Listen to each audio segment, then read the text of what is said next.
آئینی ترامیم کا مسودہ پہلے میرے پاس نہیں آیا بلکہ وزیر قانون نے پہلے سپریم کورٹ میں جا کر ججز کو بتایا کہ وہ آئینی ترامیم کے ذریعے عدلیہ میں ریفارمز لا رہے ہیں۔ اس کے بعد سپریم کورٹ کا مخصوص نشستوں پر فیصلہ آ گیا اور ہمارے نمبرز جو پورے تھے انہیں کم کر دیا گیا۔ چیئرمین پیپلز پارٹی بلاول بھٹو زرداری کا نجی ٹی وی کو انٹرویو، کہا یہ جوڈیشل ریفارمز میں براہ راست عدالتی مداخلت تھی۔ جب بات عدالت کی طاقت کم کرنے کی آئی تو عدلیہ کا ادارہ اکٹھا ہو گیا۔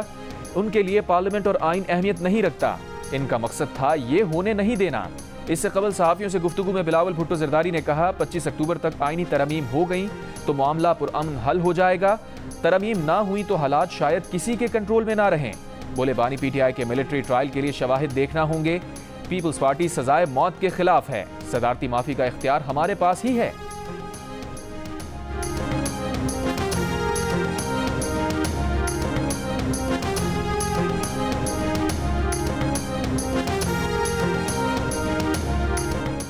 آئینی ترامیم کے معاملے میں پیش رفت نہ ہونے پر نواز شریف نے لندن جانے کا پروگرام مؤخر کر دیا۔ لاہور میں تقریب سے خطاب کے دوران پی ٹی آئی پر کڑی تنقید، کہا پی ٹی آئی مار دھاڑ میں نمبر 1 اور کارکردگی میں 0 ہے۔ دھرنوں کی سیاست اور ان لوگوں نے آج پاکستان کو یہ دن دکھایا۔ ریاست کے ستونوں نے بھی ریاست کے ساتھ کوئی اچھا سلوک نہیں کیا۔ کچھ ہم جیسے لوگ اور عوام بھی اس خرابی کے ذمہ دار ہیں۔ بھیڑ بکریوں کی طرح پیچھے چلنے والے جیل میں بیٹھے شخص سے پوچھیں خیبر پختونخوا کے لیے کیا کیا؟ کہاں ہیں 1 ارب درخت؟ کہاں ہیں بڑی اسکیمیں؟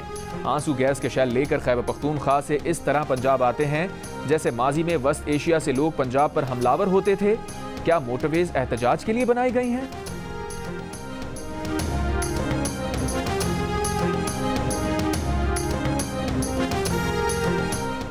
مجوزہ آئینی ترمیم میں مولانا کی رضامندی سے تراش خراش ہو چکی۔ نون لیگ اور پیپلز پارٹی بھی مولانا کے ترمیمی مسودے اور سوچ کے قریب تر آ چکے۔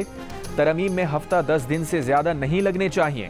رہنما نون لیگ سینیٹر عرفان صدیقی کا پروگرام آج شاہ زیب خانزادہ کے ساتھ میں دعویٰ، کہا اگر مولانا ترمیم کے حق میں نہیں آتے تو منظرنامہ بدل جائے گا، آئینی ترمیم مشکل ہو جائیں گی۔ صورتحال کو دیکھتے ہوئے نواز شریف نے اپنا بیرون ملک کا طے شدہ دورہ ملتوی کر دیا۔ بولے نواز شریف نجی محفلوں میں ہنسی مذاق میں یہ کہتے ہیں کہ آپ سب لوگ کہتے تھے قدم بڑھاؤ نواز شریف ہم آپ کے ساتھ ہیں، مگر جب میں نے قدم بڑھایا اور پیچھے مڑ کر دیکھا تو کوئی میرے ساتھ نہیں تھا۔